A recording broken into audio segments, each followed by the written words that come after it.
My bad. First time streamer. Just so it's weird. Like on the other scene, I unmuted and it still didn't. I don't know. But hello everyone. How are you doing today? This is Drive to Go Live podcast, episode number 4.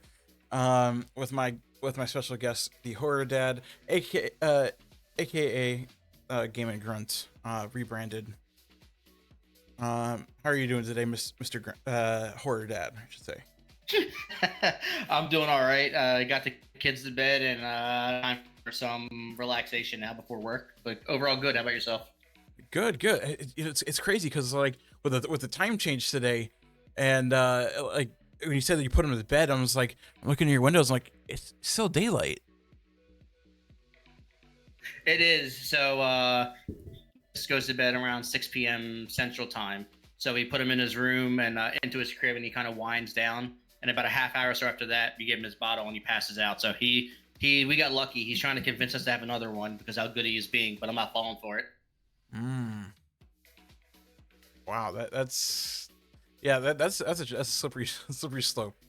Because like even with pets and everything, it can be like that too. Because it's like when you think of pets being really good, you're just like, okay, you know, it's all good, and then nah. Yep, that's why I have a cage. I have a bearded dragon who stays in the cage, and my Saint Bernard, and that's it. Yeah, I've only seen your Saint Bernard, but I've never seen that you had a bearded dragon.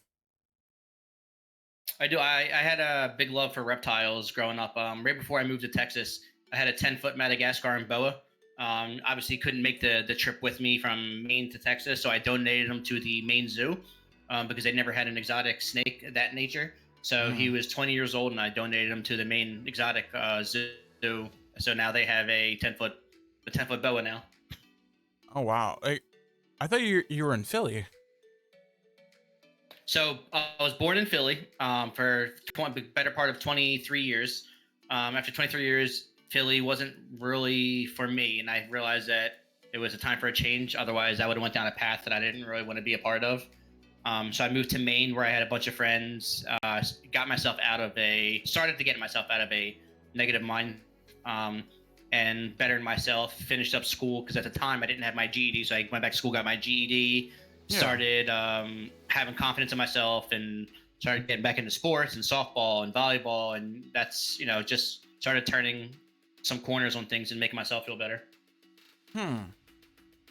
Okay. Yeah. Because I know like you're a big fan of like Philly, obviously, your hat. And I see you tweet about like all the Philly sports and everything, and yeah. So I was like, yeah, I know he's from Philly, but I didn't know the main part. Yep. Yeah, Oh, yeah. I moved. It was time for a change, and it worked out the best. So obviously, we could see a much better place of mind and place in my life as well. So it was for the best. yeah. All right. We'll start into the easy question. Um. So how did you get into streaming? So in Maine, I met a friend in a mutual Facebook page. It was a bunch of gaming dads, we called it, and there's about 10,000 of us there. It's like any Facebook, they share stuff, and a bunch of like-minded people just posting. It was before Facebook became trash talk to each other, and Mm-hmm. he's like, "Well, I'm on Mixer. If you want to come watch Mixer," I'm like, "I have no idea what that Oh. is." He goes, "It's like Twitch for Microsoft." I'm like, "Sure, whatever. I'll come over." And as we all know, it I met him. It was Long with Dogma, who I met on Facebook and trying to brought me into the streaming world. Mm-hmm. And then he's like, "Well, I'm going to go to Twitch. You have a good personality and you're good with people. You should try it." I'm like, I'm not. That's not for me. I suck at games. Like at the time, you think it's only like the Yep. ninjas and shrouds and all your top tier. And he's like, "No, you could do this. You're good at this. You're good at people." I'm like, "All right, whatever. I'll try it." So that's kind of really just that's what came. It was the hobby I picked up and off of someone's recommendation, and 5 years later, here I am. Yeah, it seems to be a very common like theme where it's like like you have some friend that's like, oh, you should try it, and you're just like, I don't know. Like if I remember right, that was what happened with Brew as well, and actually even with JKL Harris as well. So yeah, it's always funny, and like that didn't happen to me, and but like I just kind of was like, oh, maybe I should try it, but um Yeah, I started doing it, and it just felt right. Like just meeting people who at the time, make gaming is mainstream now, and it never was. It was always the nerds, and you were shunned. It was either sports or mhm. cars or whatever. Now it's mainstream. It's a part of everyday life. It's so um, it became so clear when I started doing it, and how many people were like, "Oh, this is an awesome game!" Like, "Hey, I'm a manager, or I'm a business owner, and I play games," and it just became so comfortable and second nature, and it felt so good to meet people that like-mindedness. It just felt easy afterwards. Yep. Yeah, there's so many people who will stream and they work like normal jobs all the time. Like work like 30, 40 hours a week at their like fast food, restaurant, retail jobs, and or sometimes even doctors like or lab techs like med tech, which I've learned. Um and Yep, yep. like Mike Evo is also he's in medical field. Um and it's just it's crazy like and I tell a lot of people like oh maybe I should start a YouTube channel, uh maybe I should like stream. I'm like, what's stopping you? Like, do it. Fear. That's what really stops people is fear, and just they don't know how to start. True. It's just they just put a game up there and play. You don't even necessarily need a camera, and just have fun. Like your fun will be infectious enough to draw somebody Yep. in. You gotta start somewhere. Exactly. And like that's what I tell everybody. And like that's even what stopped me from like doing YouTube and stuff for so long, because like I was afraid to do any video editing and everything. So and like I probably chose the wrong program to start trying to do that with. Um and like I looked at DaVinci Resolve and I was just like I tried doing tutorials and I failed terribly at it. So like right now I just use CapCut just to do it. But Yeah, I mean, that's the same thing. Like I use Streamladder, CapCut, and funny enough, I use DaVinci Resolve as actually my go-to at the moment because it was free, and it's a good place to start to get your feet wet. And it's, Yeah. there is a lot of tutorials like you said on there. They're not very clear, mind you. Like you said, they're confusing, but Mhm. you can kind of, if you dumb it down to yourself, like and start small, you can really do quite a bit with just so little, and take it very far. Yep. Um, so what kind of hobbies and interests do you have outside of streaming? So you kind of alluded to it. So I'm a big sports person. It's funny because I wasn't really into sports until I got to my mid 20s. Now I always played sports in school, but as far as watching them and rooting for like the home team, Mm. I really didn't care for. Like I was kind of the skateboarder and the biker. So I Huh. was always in Center City, Philadelphia, skating. I've broken plenty of bones in the process of that. We were actually we were supposed to be in one of the not Viva La Bam but Jackass videos when Bam Margera was in Philly, Oh but wow. they didn't use it because they got into a bunch of legal during that episode, and so they were just skating, and a bunch of us were down there skating, and anyone who was there was kind of just like background actors, Yeah. I guess, quote unquote. So we had to sign like the waivers saying they could use this, but they ended up using it because of all kinds of stuff. I don't know what exactly happened, but it Damn. was still cool to like run in with those kind of people. But skating, biking, I was always a big wrestler. I wrestled all through middle school into high school before I stopped going, and loved it. I love the thinking aspect behind it. It's not just some brute force. I'm Mhm. going to throw you around like football. Like I love football, but it's not just Yes. hit you as hard as I can and see hope for the best.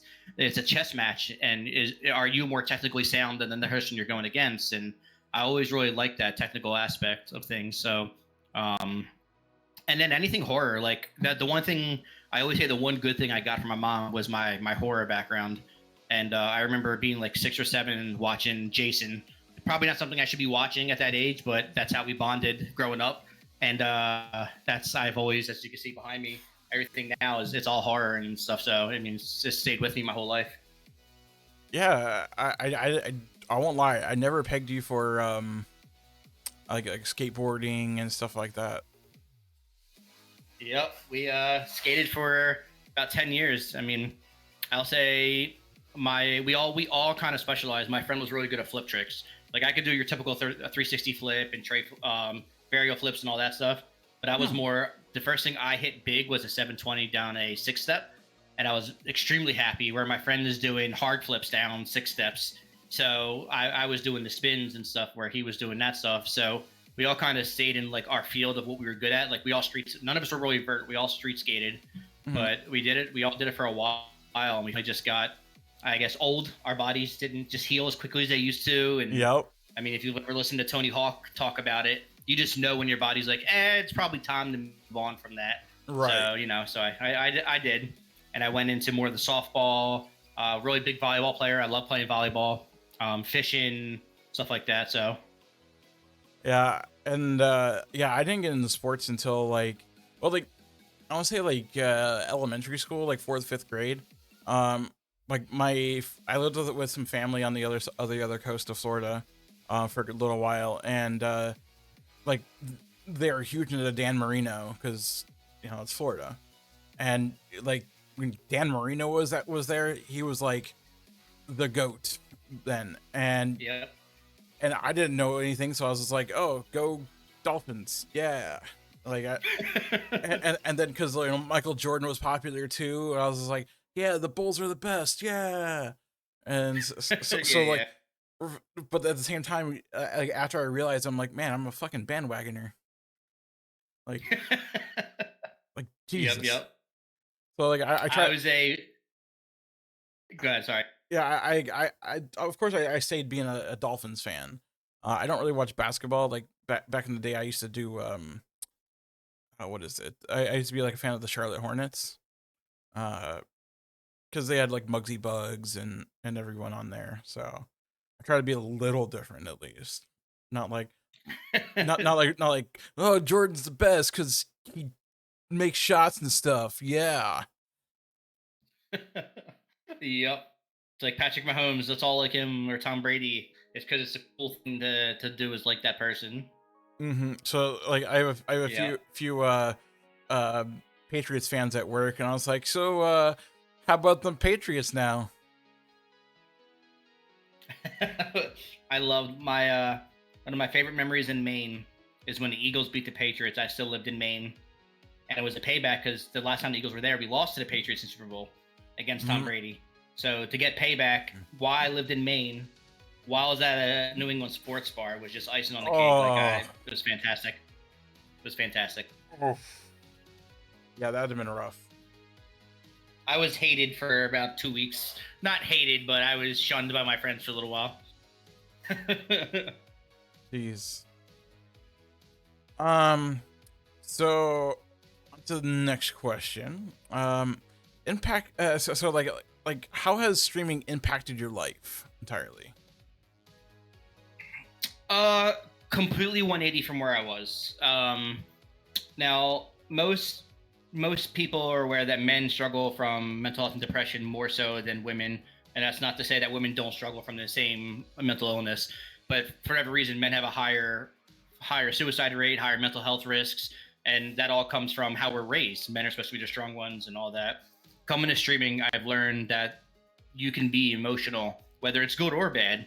You know, there's a couple of times where I was going to step away because I just felt like I wasn't adequate, and the community rallied and were like, "No, you're doing this. You're good at it. We love you. Don't go anywhere." Like, and I met my wife from one of the first communities I ever joined in B42, and if it wasn't for streaming, I would never have met her. I wouldn't be in Texas. God knows, I'd probably still be in Maine, and whatever else, you know, that story or that adventure would have unfolded for me. Mm-hmm. Um, my community has raised countless money for charities. I mean, I think we accumulated like $5 or $6,000 in charity money for mental health awareness. Oh. ASPCA we've done. So we've done a couple of things that we and it like it without being a streamer and meeting the people that I've had in my life, none of that would have been possible. And you know that comes from the communities I've been a part of with B42 and Phoenix Cartel, now Nova, and all the other communities I'm a part of, and just people who are so like-minded who want to better the world. Mm-hmm. And it's amazing. Like without streaming, I don't know where I would be at, honestly. Yeah. Yeah. I was about to say. I know you met Kat through streaming, which is, and you guys have been amazing together. Um. And yeah, I didn't know that you did a lot of charities. Something I want to do myself eventually. I want to wait till I get a little bigger of a community to do stuff, something like that. But um, and Yeah, we did three separate ones, and you know, we used Tiltify, and I gave the community an option to pick. One that I stood firm on was men's mental health that I went to okay. raise money for obvious reasons. But the other ones, I put three of them up, like ASPCA. I think one was breast cancer awareness, and the other one was a homeless or whatever it was, and the community picked the charities, and they stood behind it, and they didn't just talk; they walked the walk behind it too. And you know, each time the first goal was $500, next one Mhm. was 1,000, and then they blew every goal out of the water, like every single time. And you know, that's something you can't just walk down the street in your hometown and like, hey, would you want to raise money for me? Yeah. And they're gonna look at you like you're crazy. So, you know, you put it in your stream title, you advertise a little bit, you're Hmm. gonna get raised or some kind of attention, and people are genuinely gonna want to help you, especially when they know the money, like an app like Tiltify, where the money doesn't come to you at all. So there's Oh. no chance of foul play going into it. You know, it goes right to that foundation. So people are much Oh. more comfortable giving money, knowing that you're not going to touch that money, and it going right to the whatever charity that you're raising money for, which is awesome. Yeah, I actually did not know about Tiltify. And huh. Yep, you pick the charity. It is a streaming charity program strictly for charities. You pick it. It's listed in the organization, and the money goes right to the overall charity itself. You just start it and hit start, and the money goes to where it's got to go. You don't touch the money at all. So it doesn't go into your PayPal or anything of that nature. Yeah, see, that's what I was worried about. Like if I'd have to set up like a separate PayPal or something. That's actually really good advice. Yep. Yep. And they give you alerts and sound stuff, so you can have a team. So you know if you pick three other streamers to do it with you, and you'll get alerts every time that there's a donation.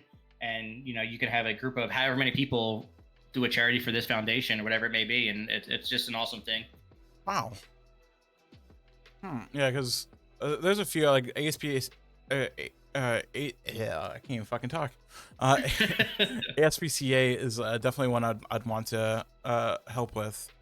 Probably St. Jude's as well. St. Jude's is a really good company, from what I've heard. Yeah, that's a phenomenal one. Yeah, that we B42 did a St. Jude's one a couple times, and you can never go wrong with St. Jude's. They're just a great organization who does so many good things for so many people. And because like you always worry about um, like corrupt organizations that pay them their CEOs more, and like they don't really give much to the charities themselves. So yeah, it's Yeah, so absolutely. so now that I know about Tiltify, I might look into doing a charity a little bit more. Um, Yeah, absolutely. uh, so is there any people that actually like influence you or have influenced you in the at all? So starting off, there's two people who really influenced me and pushed me to be better, which was Lone Wolf Dogma and actually Josh Erds were the ones who kind of took me under their wing initially and kind of hyped me up mentally. Like you're good. Like do this. Like do these things. The network with the right people. You can do whatever you want if you put your mind to it. And I was like, I don't believe you. I'm just started off. There's no way that's possible, right? And as I went through my streaming progression, I guess, and I found out who I was, it went down the horror path. And then I went to shooters and competitiveness and found out that I love competitiveness, but the horror stuff just brings out a whole new world of my adrenaline and fun and laughter. Mm-hmm. And I would say outside of Cat, the obvious choice, the one of the biggest ones would be Poxers. The guy would message me, give me ideas, and do stuff that you don't expect a partner to do. Like this guy knows who you are. Like when you first start streaming, you see the purple check mark. You're like, they don't care who I am. They're partners already. And no, this like there's people who care, and he was definitely one of them, and kind of showed me the ropes on what could be the right way to do things, and was just phenomenal advice the guy gave me. Even now, there's two people, even recently, as of now, that are really big who helped me. One being MedTech, and the other one I alluded to a couple times was you with your content that you put out, and it's more like a competitive, a friendly competition because Yeah. every day you're putting out content. And MedTech challenged me to. He goes, be consistent, and if you do it, I'll do it. And he'll tell you he has not lived up to that expectation. Understandably, he's going. It's okay. I love him still, but He's a with great you guy. doing everything you doing, it's kind of motivation to drive. Like, no, I can. If he's doing it, I'm doing it too. Like, I'm not gonna miss.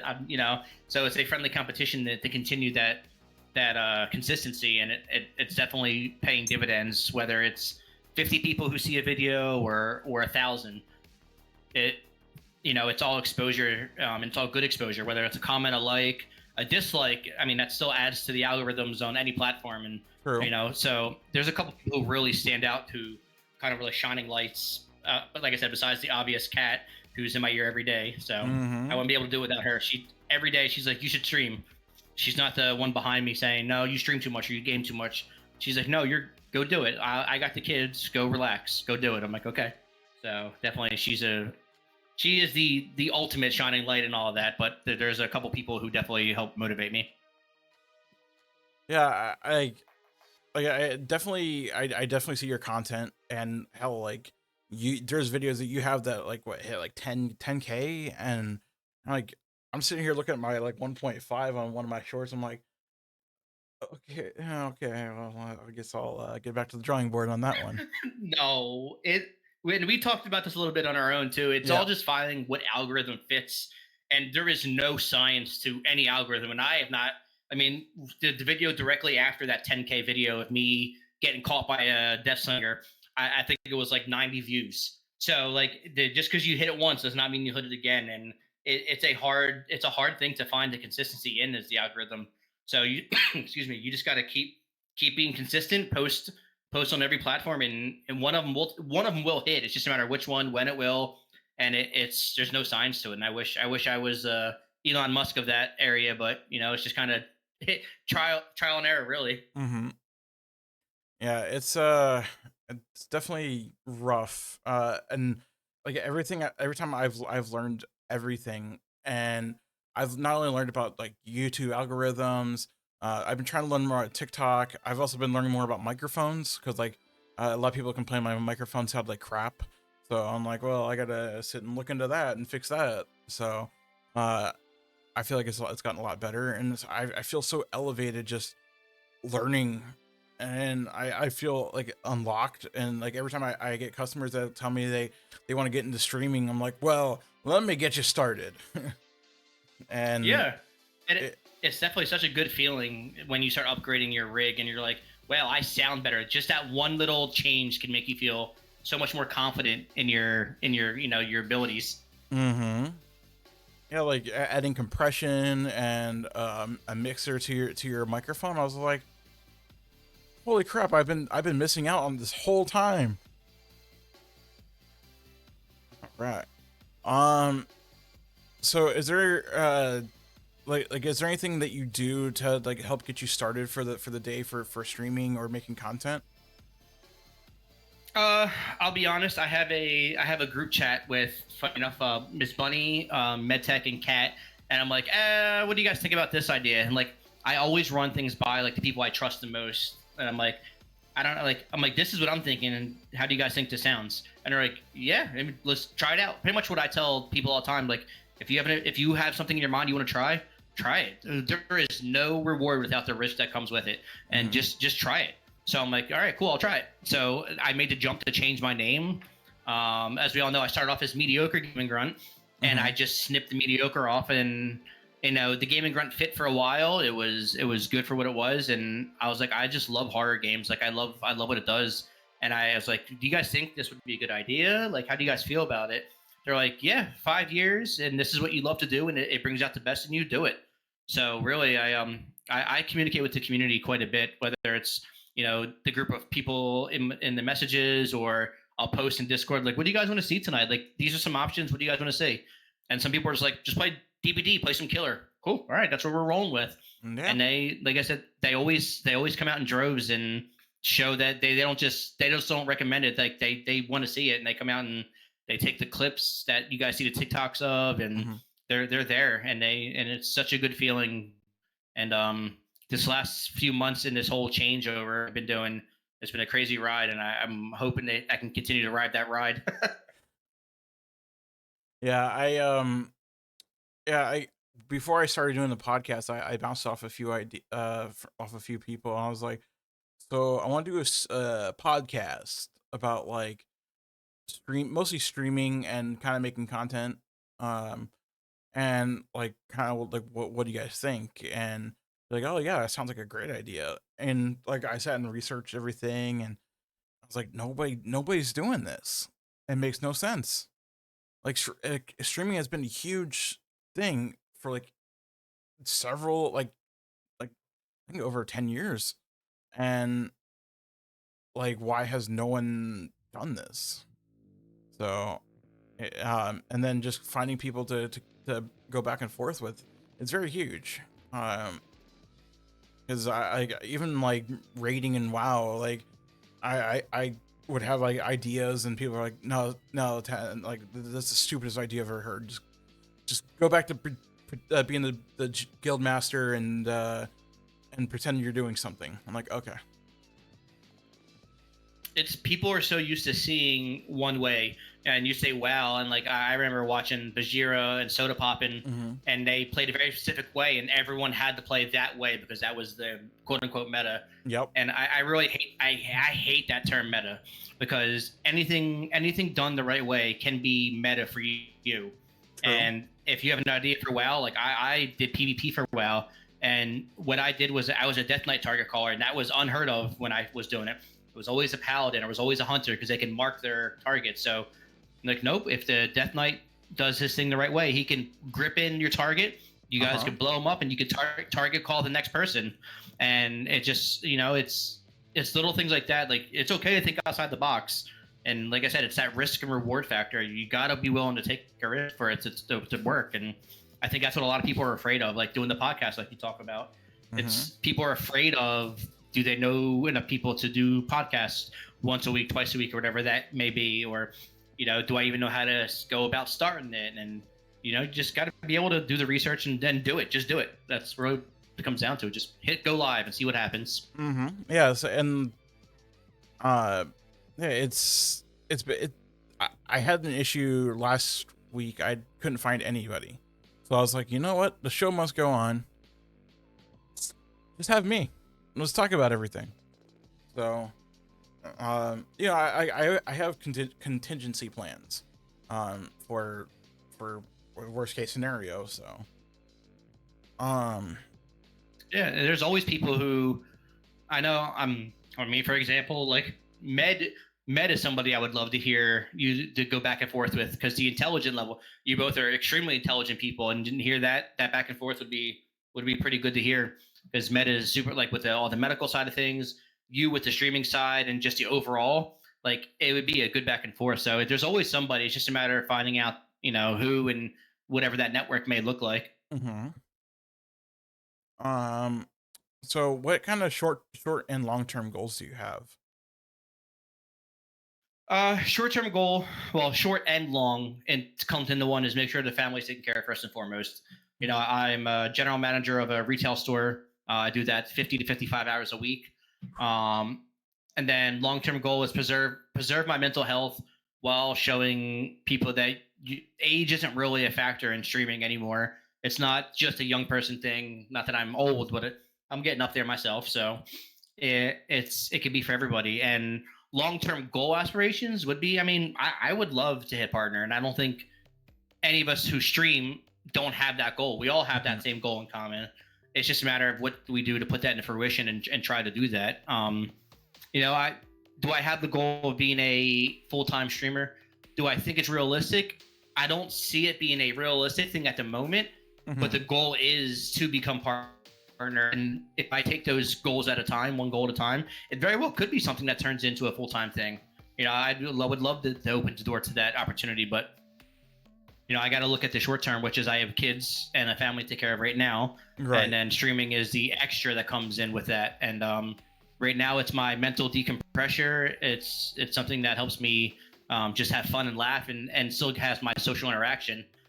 Because as a general manager, there's a certain way I have to act while working, that Mhm. and me gaming lets me be who I am, and goofy and open and talking. And for me, it's just a way to release the day's stresses, Mic and off. I wouldn't change it for the world. Mic feedback off. Yeah, I couldn't imagine being like 50 hours a week. I do 40 at least. Like I'm like, my position is guaranteed 40. Um, and then like being a full time streamer would be my goal as well. But like I was watching a video and sitting there thinking about like you have to sit and think about like the dips. So like if you have a bad month, like it's almost like commission based, like where like if you have a bad month, you're eating cat food. If you have a good month, you have steak and lobster. Like unless you're someone like Asmongold or freaking and like any of those like high like one like I'd say 0.5% Twitch streamers. Yeah, your Doctor Disrespects, your Moist all of them, Critical. and Tim the Tatman, and yeah. Yeah, they're feasting. Like, well, yeah, Asmongold eats cat food, I'm sure. Hey, he has to feed the roaches somehow. Um, You can always do OnlyFans like Amaranth. I'd have to pay people this for my OnlyFans. It's for some reason I'd have to pay people. Like, hey, you want my OnlyFans? Nah.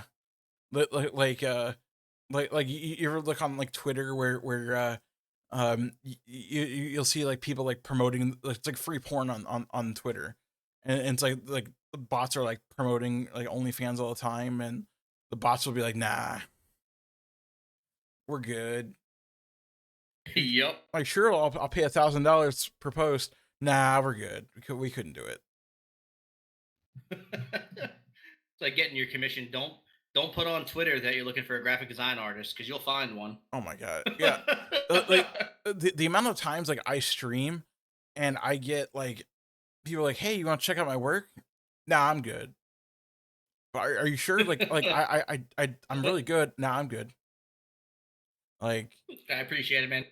I even put in my chat rules like no soliciting, and they still solicit.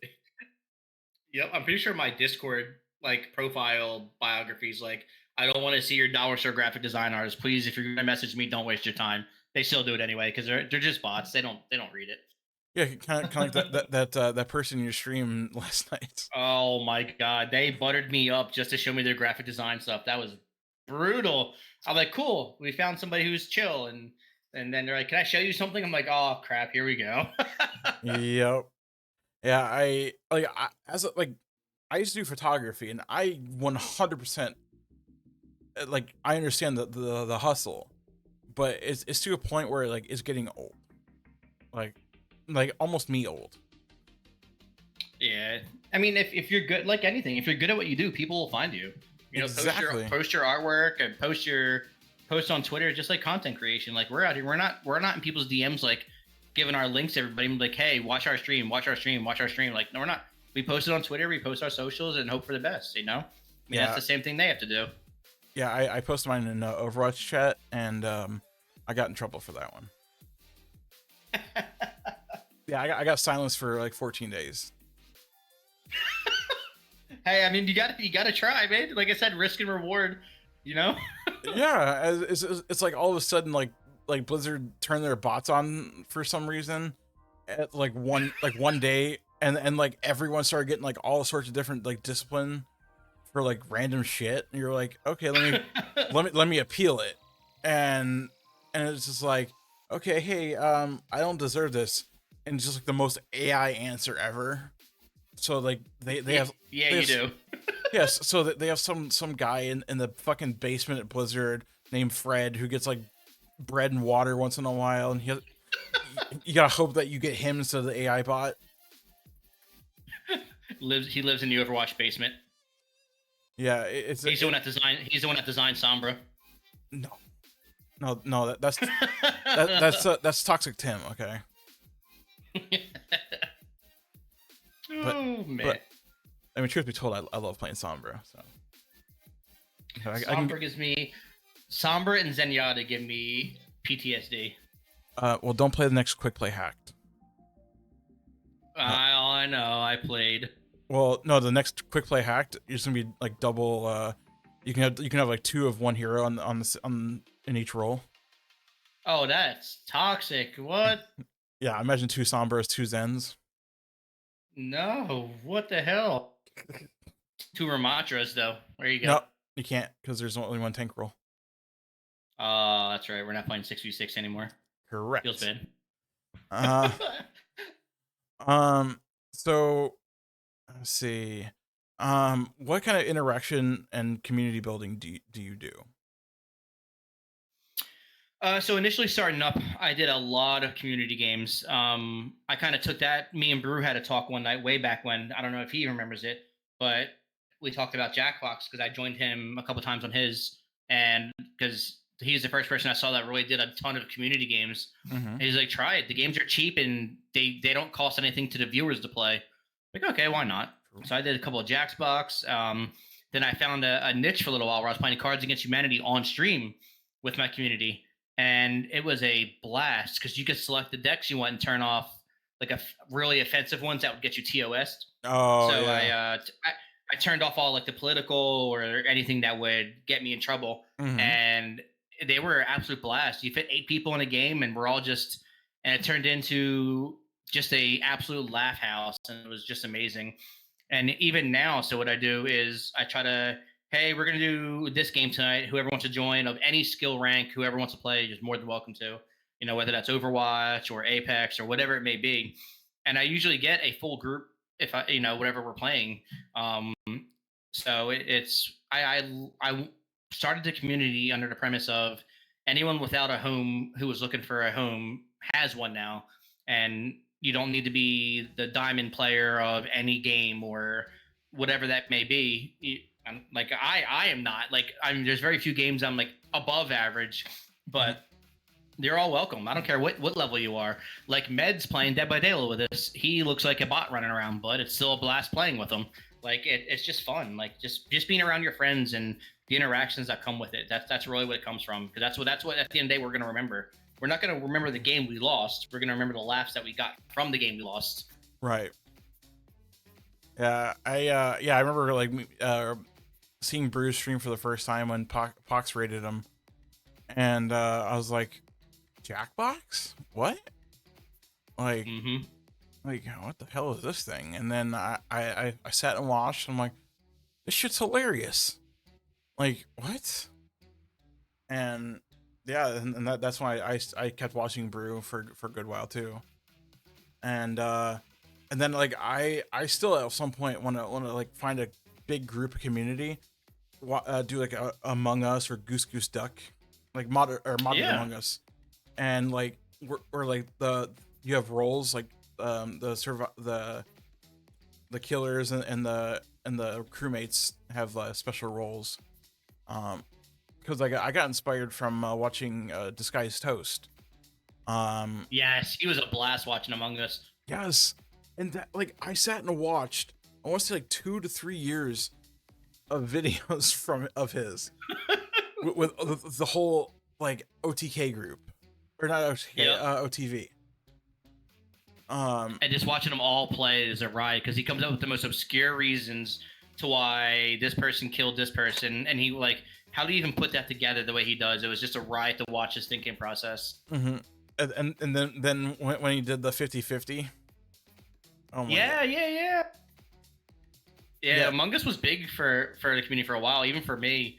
You know, I was pushing 50, 60 people just playing Among Us because I was letting whoever, because that was a mobile game, it was a tablet game, like it was everywhere. Like the game was out for years prior, then all of a sudden it blew up out of nowhere. And it was such a big part of the community. Like you don't hear much about it now, but it was such a fun party game, like Pummel Party and Mario Party, like all those style games. Like they're so inviting for people just to have fun. And like as long as you don't take things personal, the games are a blast. They really are. They are freaking amazing. Oh yeah, I like I said, I want to do like a whole thing, but I guess gotta find the people first. Absolutely. So what kind of rewards do you see in streaming? Like, do you get anything out of like, do you like excitement or anything like that?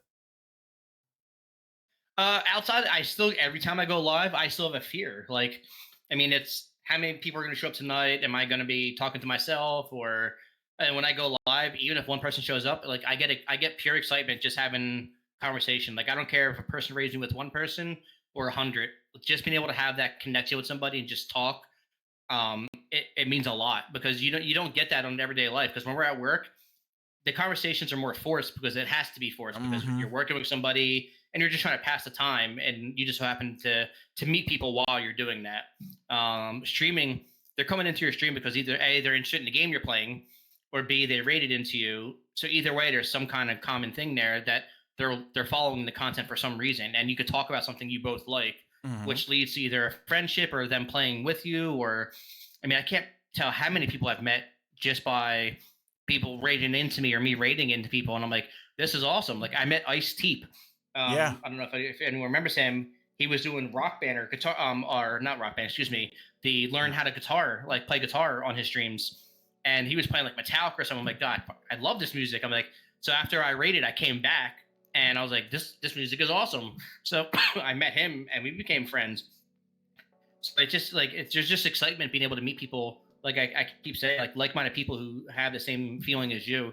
And it's not only just 15 and 16-year-olds. It's, I mean, I've seen, what's his name, Renee Sargent, isn't he? He's 65, retired military, who streams Resident Evil games. Like you can meet anyone from any age limit, and it's every day could be an adventure with it if you have the right mind of it. Yeah, there's like there's so many, like it's great that there's so many older folks also getting into streaming too. There's like what, Skyrim grandma that streams. Yes. There's the gaming grandmom. Yeah, there's Overwatch grandma as well. She's up there. And they're the nicest people ever. Like, unfortunately, I don't run into that many nice old people, but like especially at work. But the nice thing about streaming that you also kind of mentioned is like that you get a lot of people that you get to meet, and like when you go into work, like you don't have like 20 people like kind of waiting for you like to come in, and they're like, yeah, you're here. Like, you get that with streaming, and it's great. Like it Yep. was like every time I go to work, they're like, oh, thank God you're here. Like they're not happy to, well, they're happy to see me just for not as great ways. Like, Yep. oh my God, we need you here, there, everywhere, that way.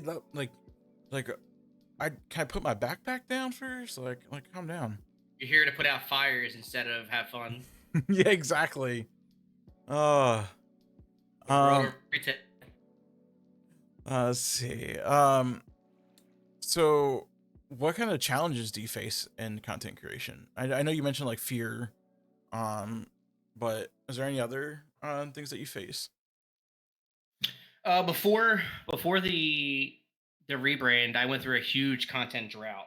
I was like, I'm like, Overwatch wasn't it for me at the moment, and I was starting to get battle royaled out because battle royals just saturate the market, and I just wasn't like, I just don't, I can't be bothered to play in lobbies that sweaty. Like I said, I'm 37. Like I don't care to if I come first or last in these kind of games really aren't it for me anymore. So it was content churn is a real thing, and burnout. You got Mhm. to know if there's one thing that anyone takes away from this is you got to know when to rest your brain, like take a mental break, because we all need one, whether you're 15 or you're 40, because you're gonna burn out at one point, and it's not because you're doing something wrong. It's just because it's natural, and you need to rest yourself and recharge your cells, and that's something I was doing. I was pushing so hard that I just burnt every energy cell that I had left, and I finally took a little bit of time off, and I took about 2 3 weeks, and I'm like, I'm gonna play a horror game again. I haven't played a horror game in a while, and then everything just fell into line. Like I'm like, it was almost like a light bulb went off. Like, why didn't I do this before? Like, why did I not go back to this prior? And it's been such a creative like overload now. Like I have so many things in my like in the back pile of things like that I want to do that I probably have a month worth of things right now that I can do video wise or content for streaming. It's just a matter of now um, doing it consistently and not burning myself out again. So, like today, I chose not to stream to take a day off. Now, I will do a video or something and post a video, but you just got to know when to just breathe, and that's what today was. And refresh yourself. You always got to make sure you rest yourself. Oh, sorry, I just got a sub. Oh, you're good. Um, thank you, Lindsay, for the sub. I appreciate you. Big hearts. What are the kids using these days? Like this now?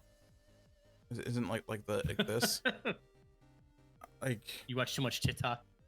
no, like I saw it in a movie. They do like it's almost like a gang sign kind of, but where it's like this. I'm like, what? It's like, are you trying to Like like tell they're me you're throwing in up the the Bloods? bloods. Yeah, like, yeah, I think that was it. Yeah, it's crazy. Like, yeah, the finger hearts. Yeah, what's wrong? What was wrong with this one? Like, you had to like kind of like add like the steeple now with it or something. Like, I don't know. Looking like a Dragon Ball Z finisher. What? The heart sign is now gang sign. Uh, yeah, yeah. See, it almost feels like it. It feels dirty. It feels like I'm repping a gang or a cult. Or is it like this? I don't know. It feels like a helmet, like a mini helmet. I don't know. So what kind of oh, I also wanted to say, like, I love watching you play DBD. Like, I know it's what you're mostly known for, and you play like other horror games, but watching you play DBD is a hoot.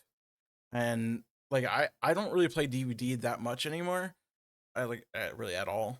But I'll watch like videos. Like I watched some videos from Rapid Main, I think his name is. Yeah, he has such a good attitude. I love that guy because how non-toxic he is. Like he can diffuse any situation. Mm-hmm. And it's just like seeing him versus like toxic streamers. It was fantastic. Hmm. Yeah, DVD content. Like when I took a good hiatus from that and Overwatch, there's just two games that I'll never stop loving is Overwatch and Dead by Daylight. Even the content, like I love watching Six play Roadhog. Yeah. That's between him and Phoebe. That's where I fell in love with Roadhog. And like just how you go about playing as aggressive as he does, and like DVD players, like everyone kind of craps on True Talent, but the guy is a genius when it comes to certain things, and Hmm. Otstarva and Yep. all those guys. And like my personal favorite now is Spook and Jukes, who who tells people you don't need to play meta to have fun, and you don't need to be toxic to have fun, and it's okay to play these ways because that's the way the game is designed. So just play the game and have fun. That's all you got to do, and that's kind of where my whole mindset changed. Like watching these people, like it's just a game. They're pixels. Why? Like there's no point in getting upset at pixels anymore. It's okay to get frustrated with aspects, but there's no point in taking it outside the game. There's none. Yeah, like so when you're talking about like creative ways, like were you talking about Os like was it no perk challenge that he did with killers? Mm-hmm. Yep. And then there's just perks that are extremely meta based. Like there's some like for example, like you would use corrupt intervention, which is it blocks a good portion of generators for the first 2 minutes of the match. And that's just not something I care about doing. Like I have a very specific build that I enjoy doing because it gives me the information that me know where people are. And is it meta? Probably not. Do I get the same results as that person running meta perks? Most of the time I do. Like I'll 3 or 4K most of the time if I run the perks because that's what I'm comfortable with. And that's what I try to emphasize to anybody. Like there is no wrong way to play any of these games. Like Overwatch, I mean, well, there is. Like Yeah. I say Overwatch, but there's definitely a wrong way. But like the game is meant to be played with these perks or abilities. Like Sombra, if all you want to do is hack and disrupt the game, then do it. As long as you're hacking somebody and make yourself useful, great, fantastic, do it. Like, Yeah, and same thing as a killer. Like as long as you're killing people, why does it matter how or what you do to get to that point? As long as the outcome's still the same. yeah, I tilted somebody to I may actually made a video on it. I tilted somebody too hard on playing Sombra, and the guy like played Farah, and he like literally ulted my dead corpse and killed himself. Like it, You tilted a pharaoh, and all he has to do is just stay out of range with you by flying. yes, this is pre-rework too. Oh no, that poor pharaoh. Yeah, yeah, the guy was even like he even had like words that would go past the mature chat filter being off. Like Oh no. yeah, Yeah, the last season is the last I placed plat and tank and plat and support, and I placed plat strictly playing Roadhog, and made an enemy team so angry that he was dropping almost every slur you can come up with, and he got banned mid game. Like I've never oh seen someone banned that quick before Overwatch, but like to get that mad because of a Roadhog when that person was playing one of my counters was mind boggling. Like it was insane. Like they had an Ana and I believe they had a Sigma, and they should have just crapped on me, but they just did nothing to stop me. And it's not hard to stop a Roadhog right now or a Malga. Like just have an Ana and have a Sombra, and you can pretty much stop either one of them pretty easily. Well, right now it'd be Zen because like Anna's not that great. So, Oh, that's right. They rebuffed Zen again, didn't they? it's not that they buffed him. It's just like he just never got like Discord orb just doesn't get touched. So I know they yeah, have some weird thing that they just don't like touching him for some reason. They gave him a no, boot back with his kick, and Discord just gets left alone. I don't get it. It's because he was so bad for so long in Overwatch One that they're like, let's just make him unstoppable in Overwatch Two. Except for goats, he was great in goats. Yeah, Uh, I would love to have seen May as a tank over Doomfist. I was so excited for that possibility. or Brig. Brig would have been a mean tank. Just give her a little bit more health and a shield that lasts a little bit longer. She pretty much is a tank already, dude. Ugh. It's Yep. so annoying. Uh, um.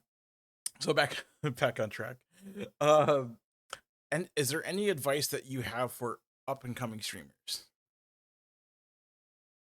Find what works for you. Uh, whether it's shooters, whether it's horror like myself, whether it's sports games, whatever it may be. Don't don't do what the bigger streamers do because you're not them.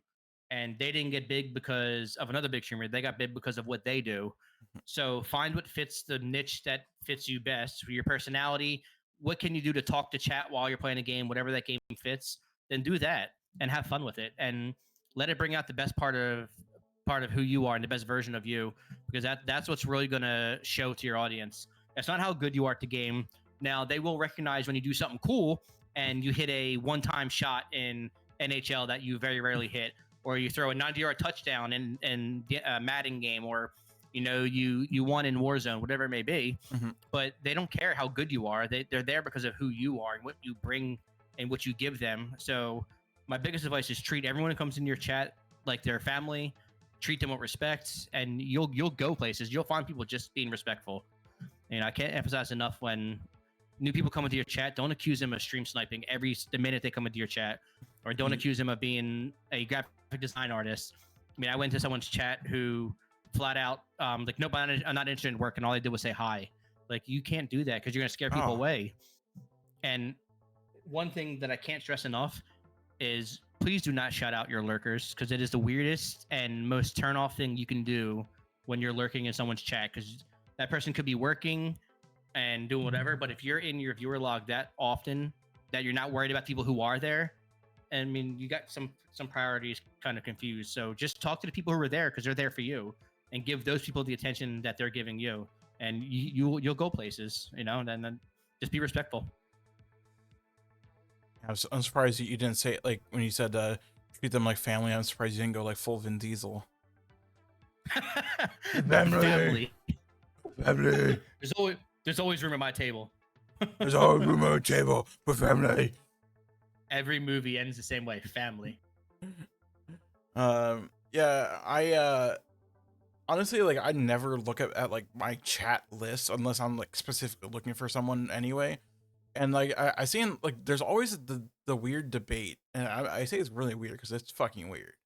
That people are like, oh, I hate lurkers, and like I won't lie, I kind of started having that mindset for after a while because it's like, man, I want to chat with people, like I want to like hang out and like talk with people, but then at the same time, like it's kind of, this is kind of a odd fucking take to say on it, but they still pay for ads for you, like it's still ad revenue. Well, the big thing that I will take from lurkers is even a lurker who pulls you up because is thinking enough about you to pull you up, because who knows, they could be in the middle of a game, or they could be working and they can't necessarily talk, but they want to show support still.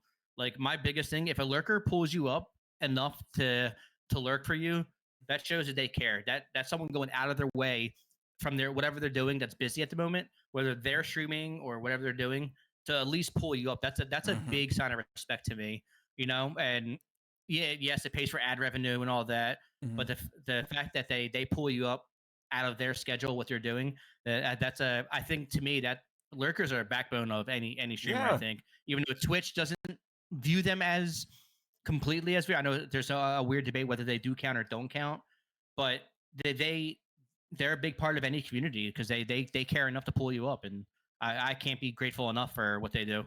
Yeah, like it not only does it help your view, it helps your view count, it helps your ad revenue because it's free ads that they're watching. I think that's what Twitch really kind of has a problem with, because like there's basically people who aren't there are watching it or seeing these ads that they're supposed to be seeing. So and I agree. and then yeah, like maybe they're done with work and they've been lurking and they're like, hey, I'm ready to start chatting. So like, who knows? Like there's endless possibilities with all that. Yeah, like MedTech, for example. Like, he works overnight as a MedTech, and he'll pull my stream up, or whoever's. He likes Diva stream too, Divatopia. and he'll put on whatever stream or whoever and put you in his pocket with his earbuds in and listen. You know, because he's doing lab tech stuff. You know, whether he's doing blood samples or urine samples, whatever it may be, he can't necessarily talk. But the fact that he can pull up and be like, "Hey, you were talking about this about an hour ago.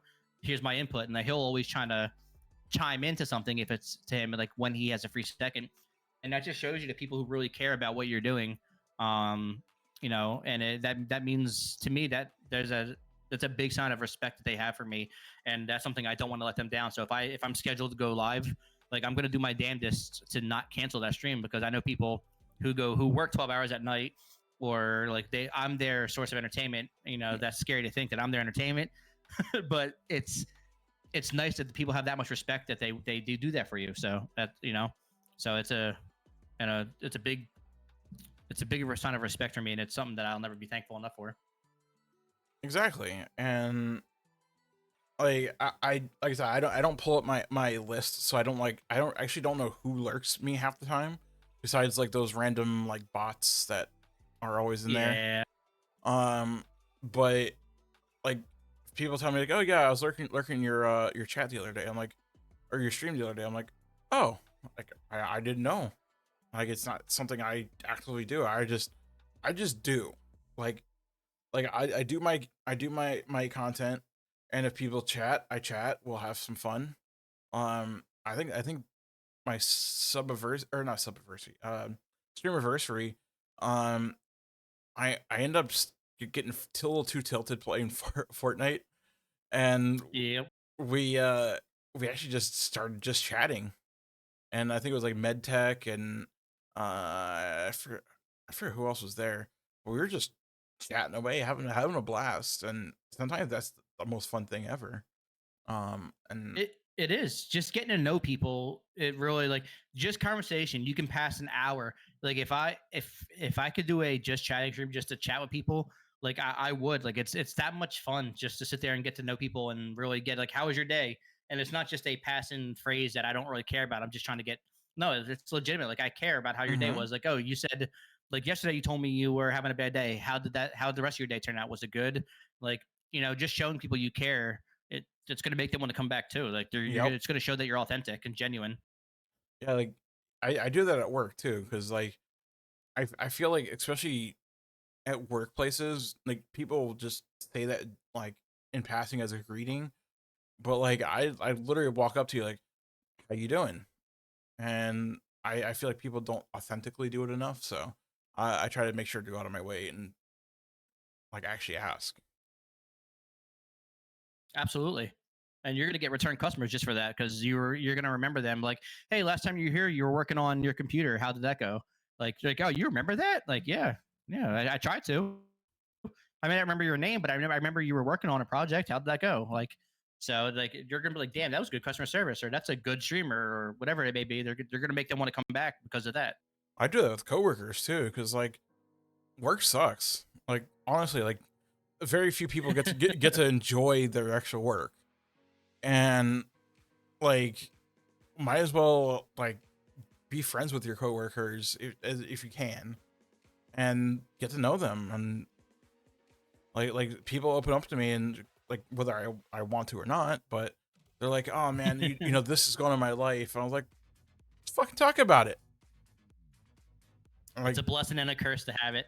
yeah, I'm always been like one of those like easygoing, like easy to talk to kind of people. So Mm-hmm. it's just natural.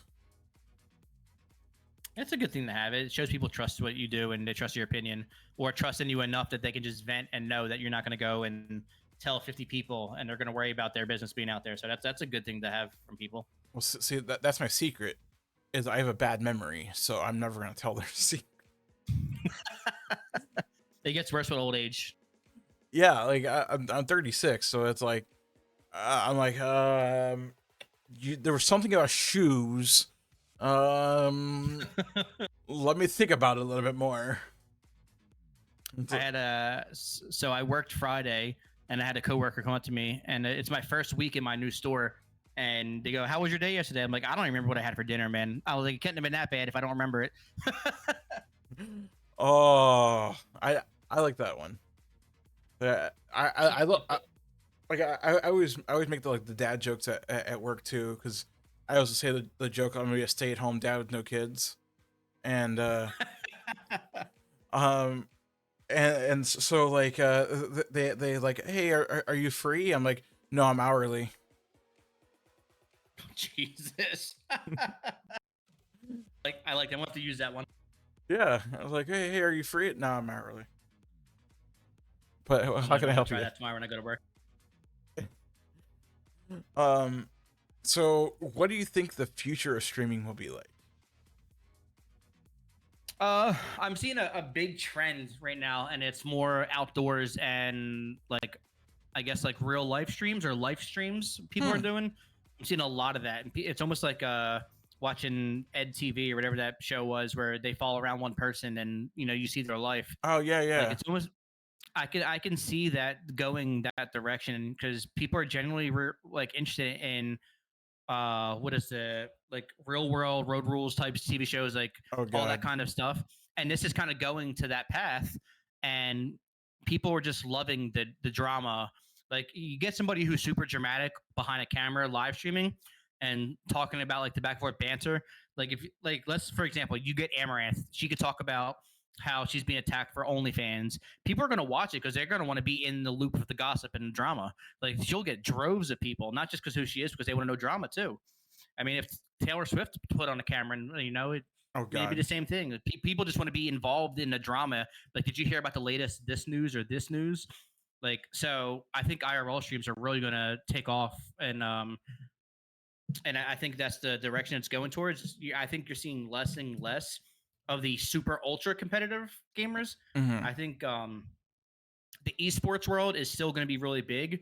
You can already see it took a step back already, even in the Yeah. League of Legends world and the Overwatch League, like all that. There's still always going to be a thing for esports, but I think people generally want to they want to feel better about their lives, so they want to see someone else who's more miserable than they are. And I think IRL streams are going to let people see glimpses behind the streamer that they normally wouldn't. So I think it's really going to go in a direction of that way. Yeah, cause I watched, what was it, Queso? Um, I saw a video about how he like got really upset at a game and like destroyed, like his like stream turned off because he like messed up his computer or something. And then Jeez.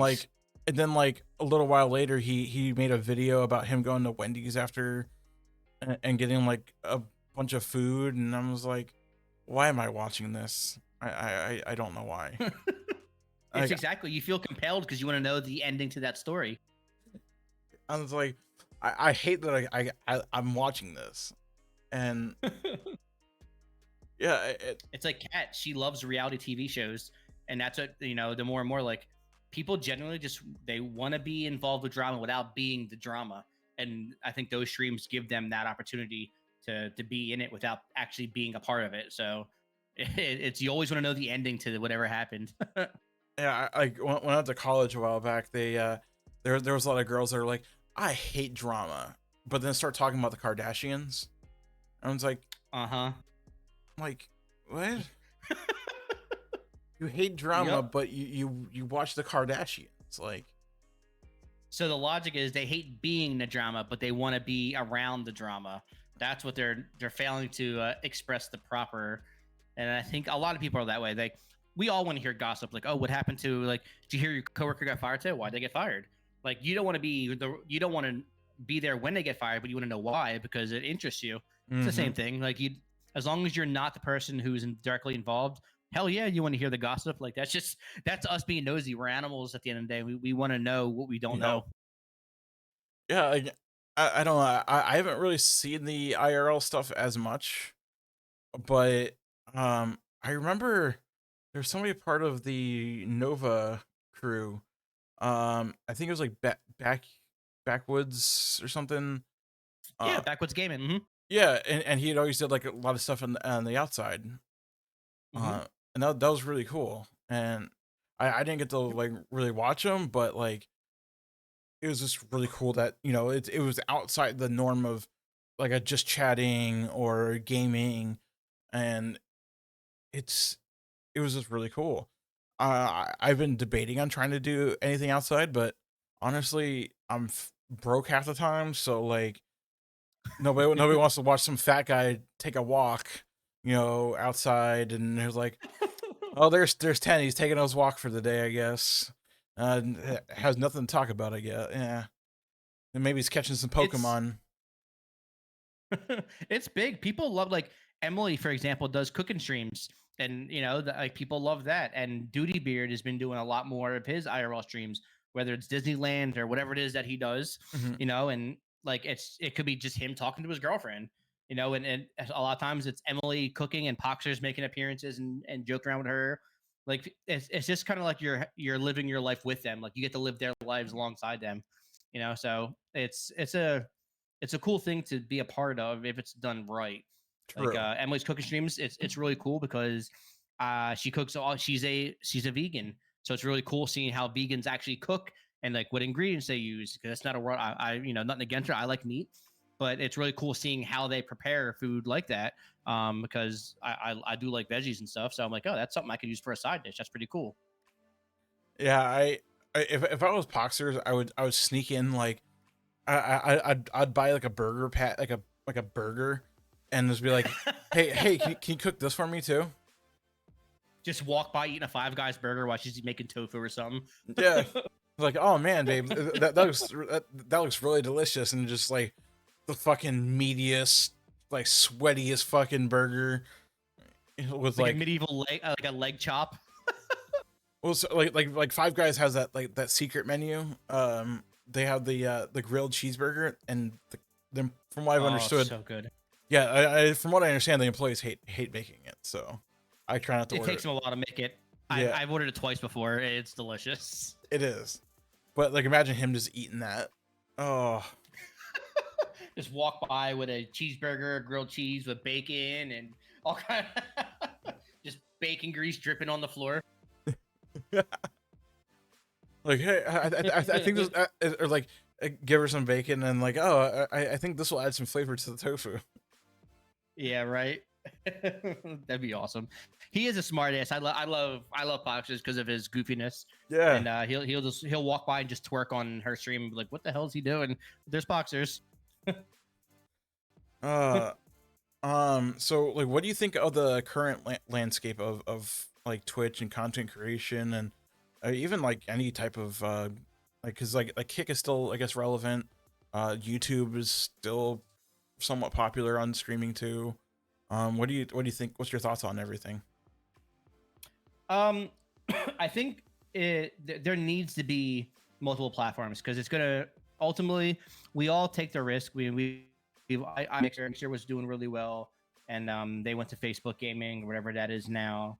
YouTube will always be a thing, whether it's streaming or if it's just videos for content. Kick, Kick does Kick things, like I say, and they're, whether they're streaming or if it's down, because it seems like every other day it's down for an extended period of time. Oh wow. Twitch definitely set the landscape for what streaming should be. They just don't. I think they could do better about how they treat everybody.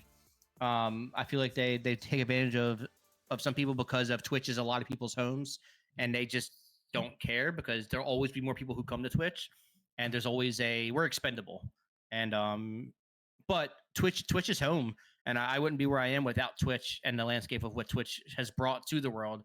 Because without Twitch, a lot of us won't know who we were or who we are, and we would none of us would be friends. So I thank Twitch almost every day for the life I have because while it hasn't monetarily affected my life in that way, it has definitely changed my life for the positive overall because of what Twitch is. And as long as there's competition for Twitch, they are slowly making changes Hmm. for I guess the quality of life, I guess, for streamers is the best way to put it. And as long as there's some kind of competition, they will continue to do so. And I think Kick is probably the better of them to do so, especially with how they do ad revenue or how they split the profit with the streamer. And I think it makes Twitch realize like, we could probably do some things a little bit better and for their quality of life as well. And I think with the state of gaming and how comfortable it is to be a nerd now, so to speak, whether it's anime, gaming, card games, whatever it is that it's your forte, Hmm. it's real life now, and it's normal for people to do these things. So there'll always be a world for Twitch, and I don't see that anytime soon unless they decide to close it. Yeah, like ever since Dan Clancy took over Twitch, he's definitely been putting the company into the right direction.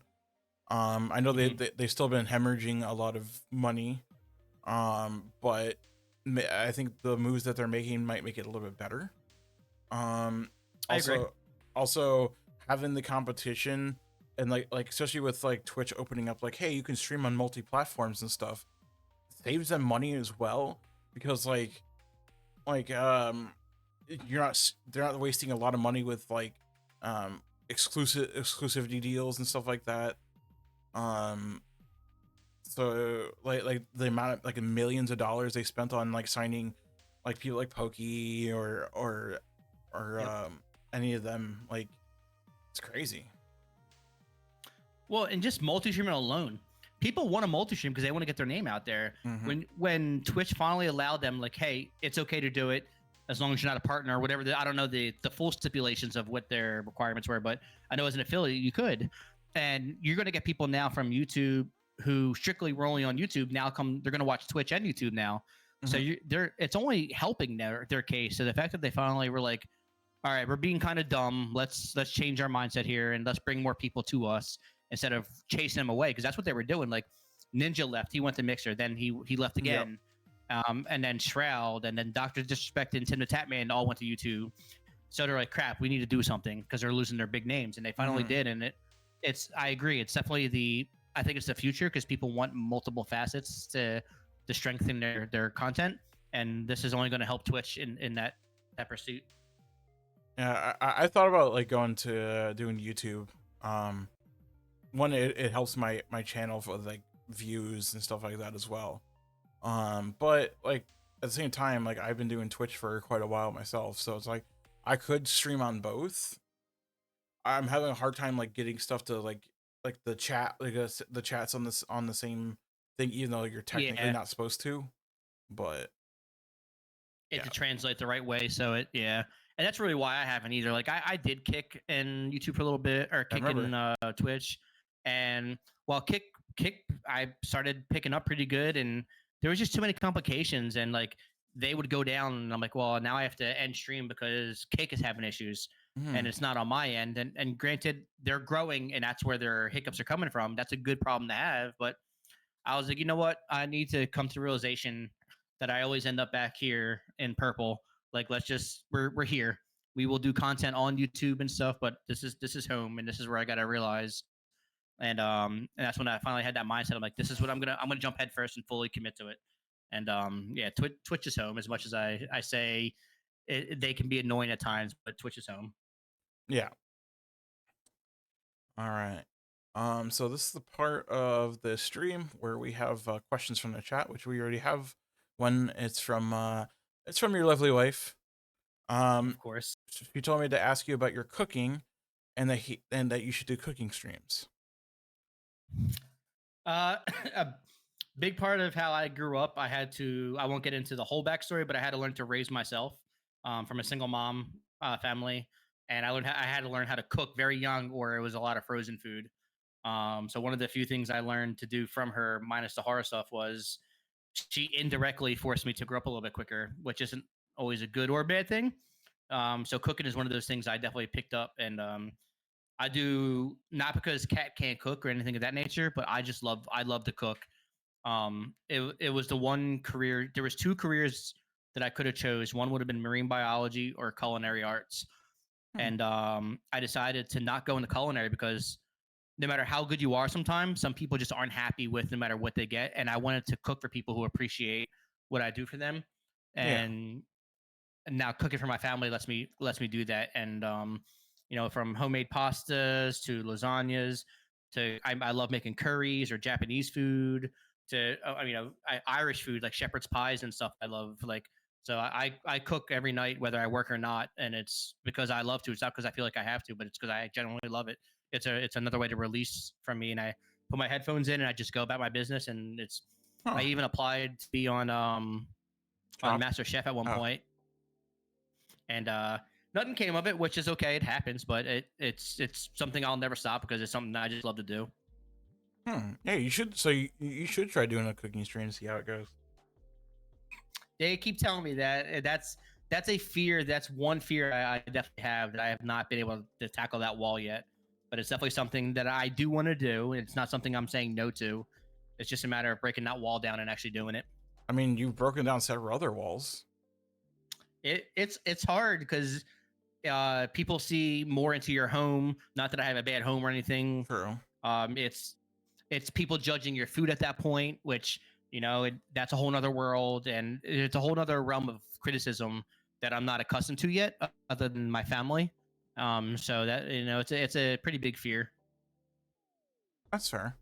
Yeah, I thought about like doing because I have like a lot of cookbooks from like Overwatch cookbook. I have Hearthstone, WoW cookbooks. I have like all those. And I thought about cooking some stuff. Absolutely. Like Shinigami Okami was doing a Skyrim stream every now and again. He was cooking stuff from his Skyrim Elder Scrolls book. It was pretty cool. Oh And wow, it's pretty cool. Like, and I really do want to do it. It's just a matter of getting past that wall. you got this, man. Like I said, you've broken through so many walls already that it can be it can be tough. I agree. But like you have like you said before that you have somebody strong with you that to help you if you need, or maybe if you need someone to chop some carrots or something, you can also help you. Definitely. For sure. um I see you kind of already replied, but just for stream's sake, Bree wants to know what it's like to root for the wrong team year after year. Hashtag buy Eagles buy. I will never say the team that you root for is wrong. So no matter who you root for, stay loyal to it. That, like you kind of alluded to, don't be a bandwagon. So whether your team loses every year, they win every year. Like, listen, we all know that the Chiefs win every year now because Patrick Mahomes is the new Tom Brady.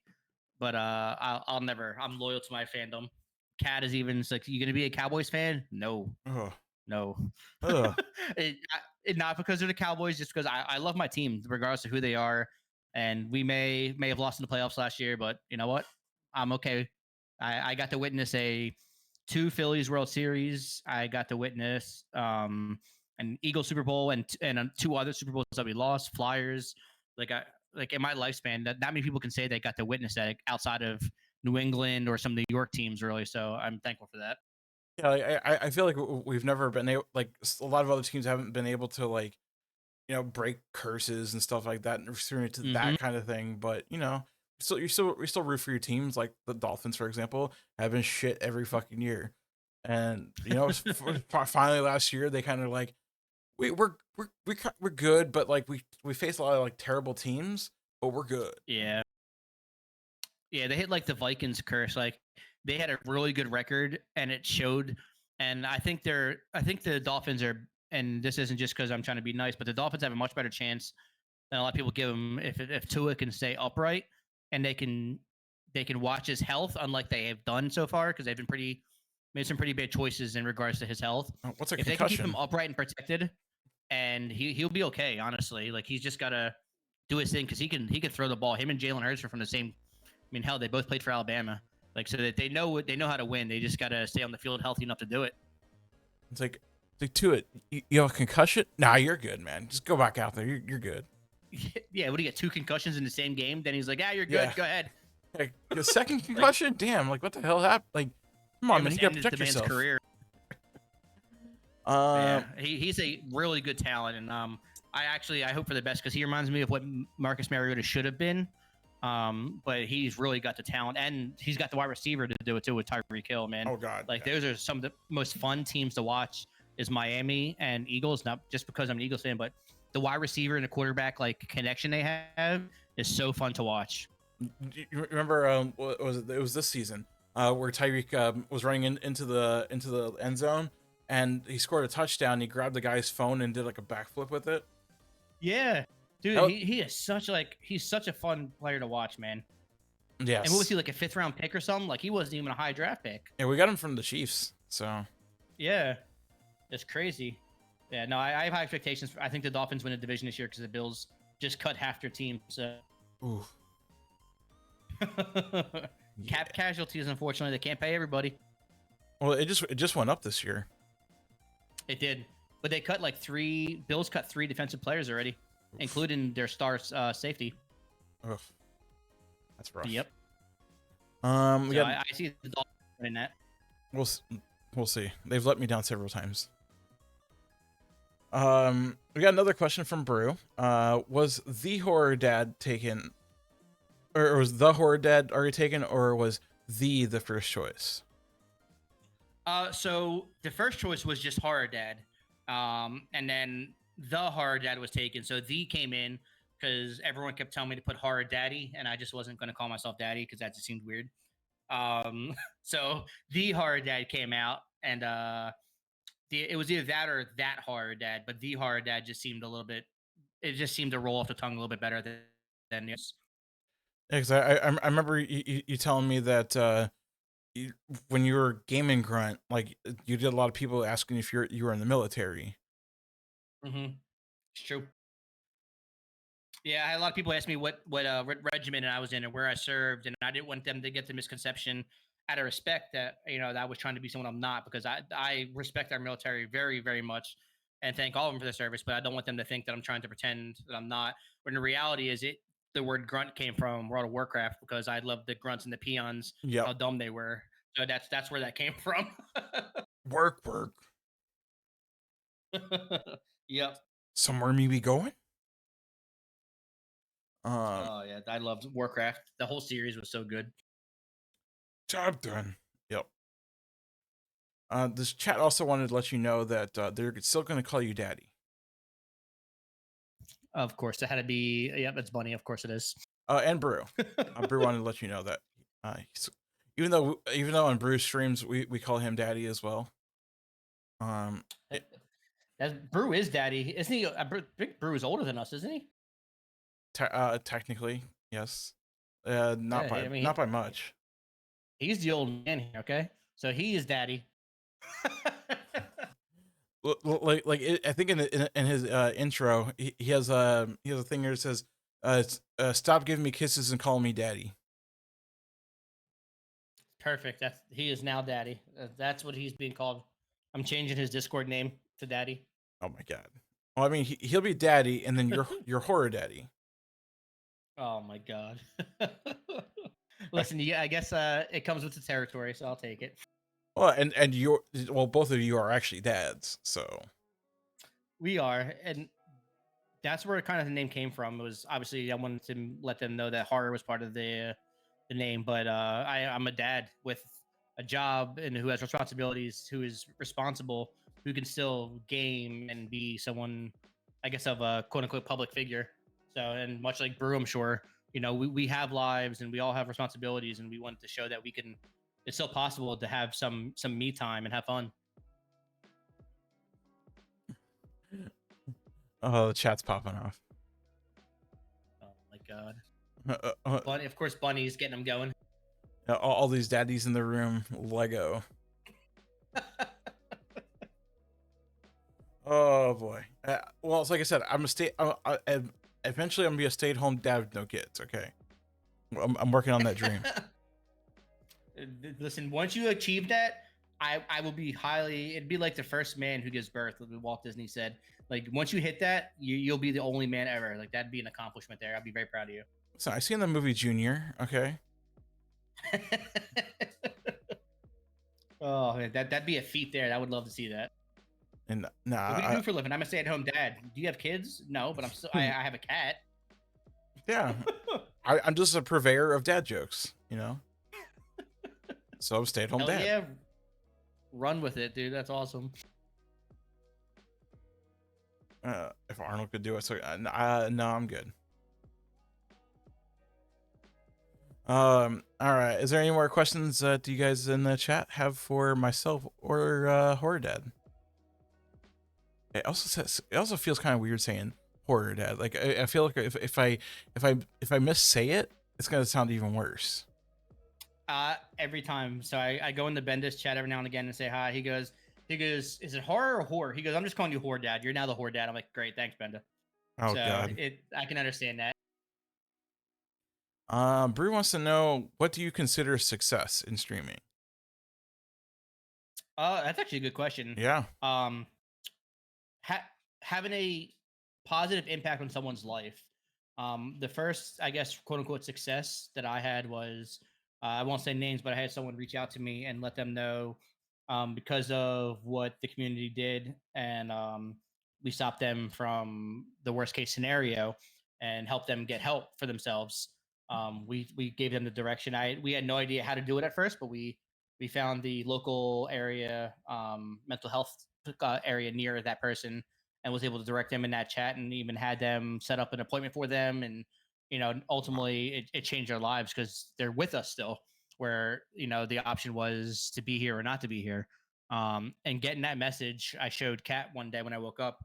It brought me to tears, and it goes to show you that no matter how little or how big you are, you impact someone's life in a good or negative way, and it's just a matter of how we choose to do it.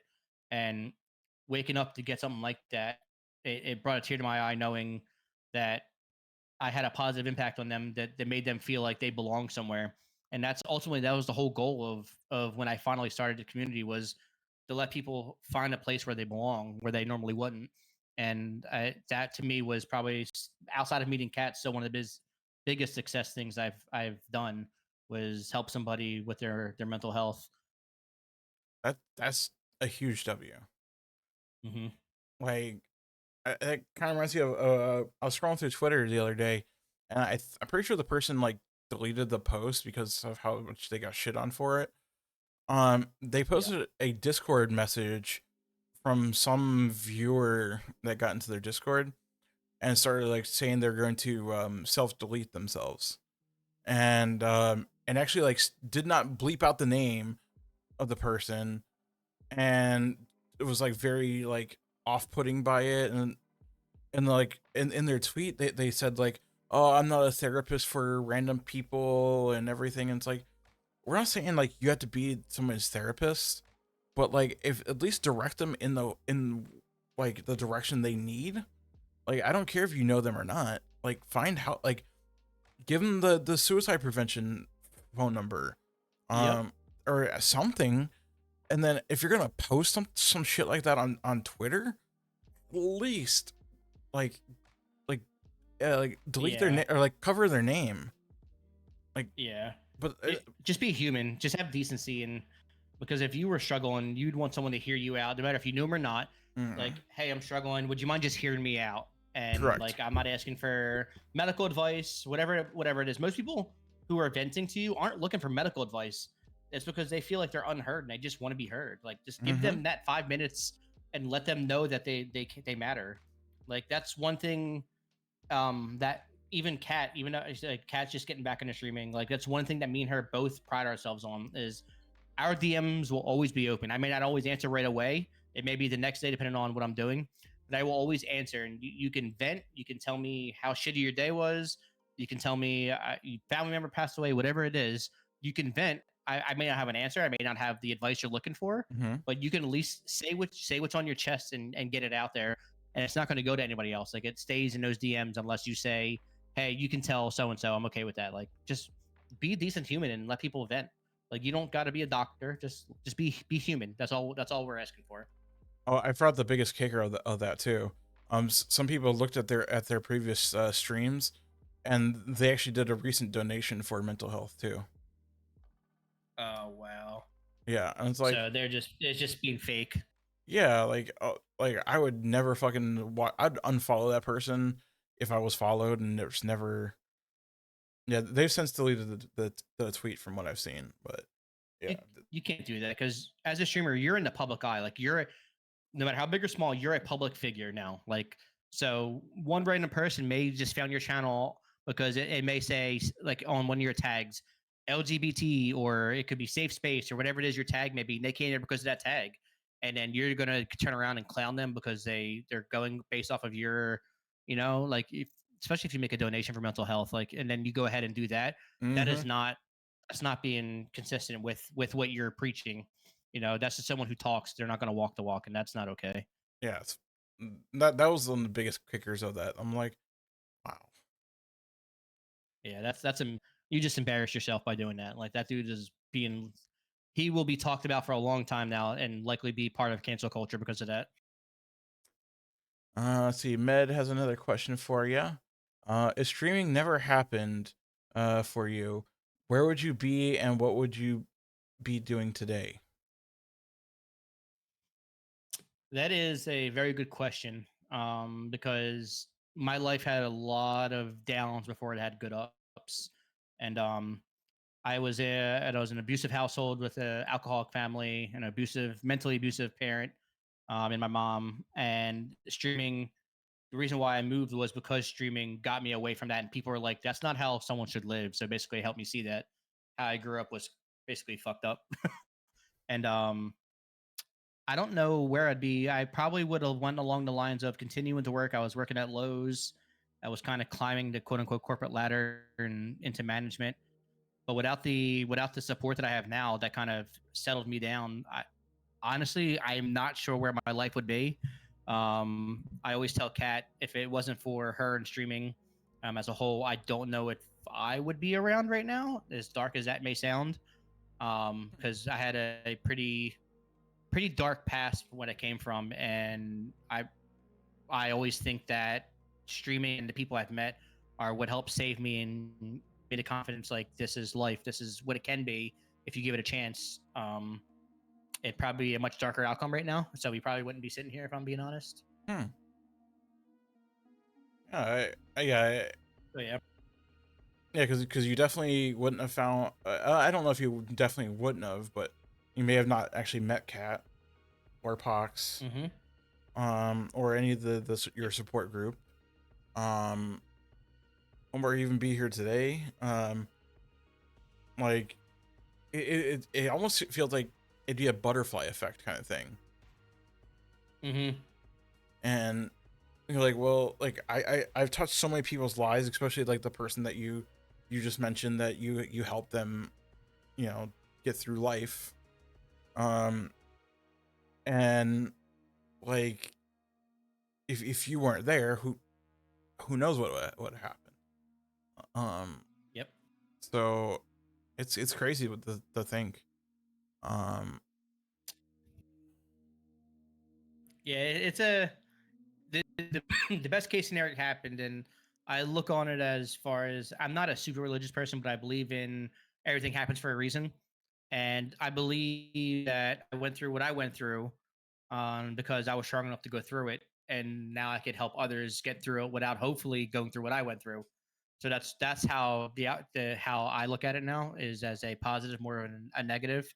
mhm. While there is some still episodes of PTSD of what stuff, but I always try to look at it like when someone comes in, it's like, yeah, I'm having a pretty crappy, I've gone through this or I haven't eaten in 2 days. Like I know what they're talking about because I've been through that part of life where being homeless or being without food or being in an abusive household or whatever that may be, I've probably been there, so I can relate to that and try to help them through that difficult time they're going through and try to be at least a light in the darkness they're having. So that's the direction I try to take now.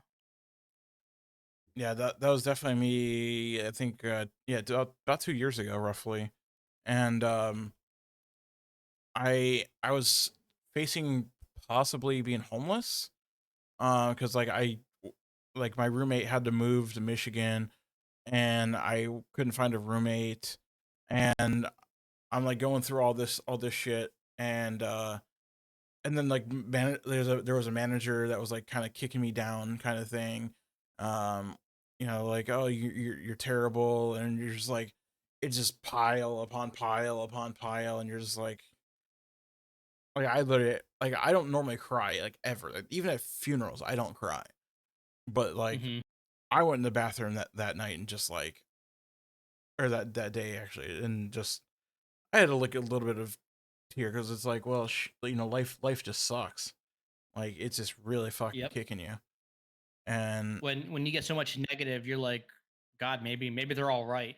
Like you start to think that that's what life is instead of just a bad time. You're like, maybe this is who I am, and you just gotta. Once you get through that, it's so much better on the other side if you can just get through that, and then So it's just a matter of finding that light in the darkness most of the time. yeah, I get, yeah, because the manager was like, he saw me like looking at like our like job posting board kind of thing on the computer, and he goes, what are you doing? And I'm like, I was just looking for, I want to catch that carrot on a stick. I mean, maybe it wasn't the right choice of words, but but you know, he's like, oh, you think you're ready to be promoted, or like no, you're not, your numbers suck. I'm like, oh gee, thanks. So Jeez. yeah, That's not a leader. That's someone who littles people. A leader is somebody who helps you and shows you the right way instead of just telling you. Like, that's not a leader. correct. Yeah, it's been a fun journey there, but yeah, like there's, especially with like the economy and everything, like it's been tough, and trying to make it through, and there's a lot of dark times, but there's also good times. Absolutely. Every day is it really is as cliche as it sounds. It really is what you can make of it. You know, because whether work sucked that day and you're just ready to be done, once work ends, leave it at the door. You know, go home, whether you listen to music or whatever it is that is your comfort, reading, music, games, sleep, food, whatever it may be. Just go take a breather. Go sit in the car. If you feel like crying is going to help, go sit in the car and cry. If calling your friend and just venting and do that. But once that event is over, leave it in the past, and just there's always a better outcome, and there's always a better way to do things, and you just got to turn to a learning experience. All right. Looks like there's no other questions. So we'll do the final send off. All right, Mr. Grunt. If you want to like let people know about your stream times, what days you stream, where they can find you, take it away. Yeah, so I stream every Monday, Tuesday, Thursday, and then Fridays is a collab with my wife.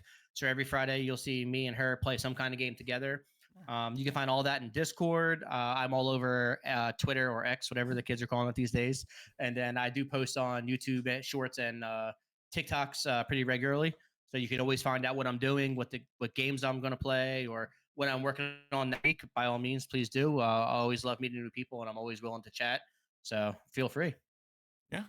So yeah, his all his socials are listed above and below him. You can always check him out there. You can always check me. So on Twitch, I'm randomly streaming once in a blue moon, especially on Sundays for the podcast.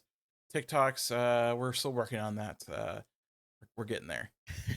I always shit post on Twitter. Just random fucking thoughts. Whatever comes to mind. And then TikTok blows up quite a bit. I like numbers going up. Who doesn't? If you guys are watching this on YouTube, make sure to like, follow, subscribe. Every little bit counts. I do appreciate every little bit of it. And then we'll be back again next Sunday. If you're not watching this live, you're missing out. Asking delicate questions on awesome people. And yeah, you can catch us live again at Sunday 8:00 on twitch.tv/10letters10. And yeah, make sure to ask any questions that we can help you with, whether it be streaming advice, streaming setup stuff, anything. You want to know what we ate for dinner, we'll tell you if we can remember. That's right. Because we're old. All right.